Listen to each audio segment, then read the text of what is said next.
Hello everyone. Today I would like to discuss with you the ethical decision-making model I wrote down in chapter 4 of the book Ethics and Business, a Global Introduction. Just a small disclaimer, this video is not about ethical decision-making processes we usually see in the behavioral sciences. There we try to explore what particular factors influence the way you take ethical decisions. Traditionally, they can be narrowed down to three main categories. The first would be individual factors like demographics or social cultural backgrounds, those things. The second, that would be situational factors that relate to the work environment you have to operate in.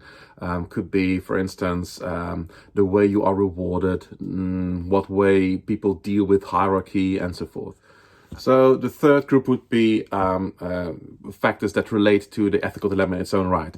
So for instance, the potential magnitude of the consequences would be high or low. The spread of the consequences, are there consequences for the entire society or just for a small group of people, and so forth. Well, just to be quite clear, this video is not about those kind of approaches. This video introduces an ethical decision-making model that actually helps you, gives you certain tools to solve an ethical dilemma in practice. So first of all, I think it would be helpful to explore what a moral dilemma or ethical dilemma is in the first place. Well, essentially, in case of an ethical dilemma, we have a case that involves a value judgment. I can only solve it by applying a value judgment, so it clearly moves beyond just facts. So for instance, if I would ask myself the question, how can I cure the COVID-19 disease? Well, that's not necessarily an ethical dilemma. I have to do research and just try and make sure that I find a cure. That's more about facts, if you like. But if I found a cure, then I could also ask myself the question, who should I cure first? And that typically would be an ethical dilemma. Especially because there is just more than one value judgment that seems to fit here. For instance, I could apply a more utilitarian approach. And then that would mean that I would apply the principle of the greatest happiness for the greatest number. And that would probably lead to different kind of results than when I would apply the principle of equality here, and that I want to deal with similar cases in a similar way when I try to cure people from the disease. So we have more than one option from a moral perspective through which I can basically solve the matter, and it's just up to me to have that value judgment. Now, this model kind of structuralizes this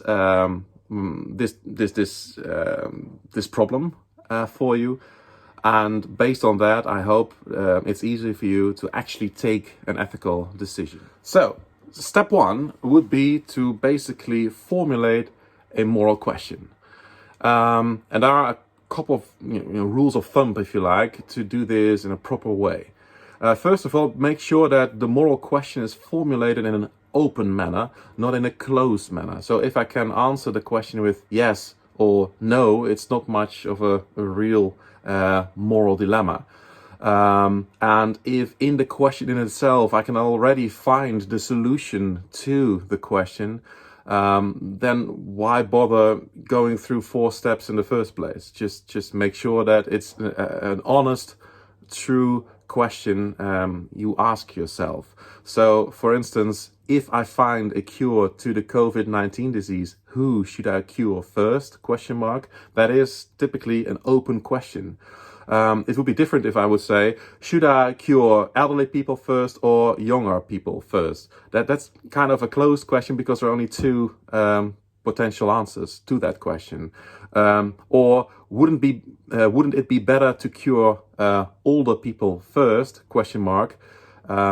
Well, it's quite difficult to say no to that question in a way. So it's already trying to steer you in a certain direction while you ask the question. So just make sure that when you formulate a moral dilemma, an ethical dilemma, make sure that it's an open question and not a closed one. Make sure you do not stir in a certain direction up front, because then there is no need to ask the question in the first place. Now, a second step would be to just explore who is actually involved. When I just solve this ethical dilemma, for who are the consequences? Obviously, I play a role because I'm the one who's acting. but there are also other people who at some point are affected by my solution. Who are they? Can I somehow map the stakeholders, if you like? And can I also map their interest? What's at stake for them? Then I'm fully aware of the interest and norms and values of my stakeholders in this particular ethical case. A third step would be to formulate alternatives. What can I do actually? What are my options? First could be I could cure those who are in a weak health position.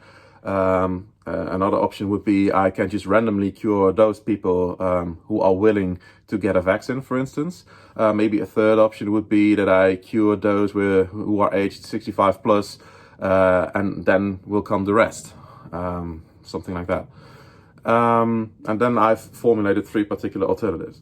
Now, a fourth step would be to actually choose one of those alternatives that somehow fit my own morality the best, or that does justice to perhaps the shared morality of all the stakeholders, depending a little bit on what particular form of normative ethics you are willing to apply. Because that, in a way, could serve as a compass. There are various approaches in normative ethics to solve an ethical dilemma, to answer the question, what is the right thing to do here? In another movie, I sum them up, if you like. So it involves, for instance, utilitarianism or deontology, virtue ethics, and so forth and so forth. So it pretty much depends which approach in normative ethics I apply in this particular moral dilemma. And well, if I think it through and I go through those 4 steps, at least it leads to a more structuralized decision making. And not just a random choice. I cannot justify when people ask me why I somehow decided to do it this way or the other way. So don't get me wrong, those 4 steps are valuable. And I think it's even more valuable sometimes to just write it down just for yourself, especially in a difficult situation. But it's not going to solve the matter for you. It's really something that's up to you. You have to do that. It's just a structuralized way to present the moral dilemma and, just to make sure that you do not overlook things in solving the moral dilemma. Well, good luck with solving your own moral dilemmas, and who knows, you will use those 4 steps one way or another, maybe on purpose, maybe just by accident, but we'll just see. Good luck, and thanks for watching. Bye bye.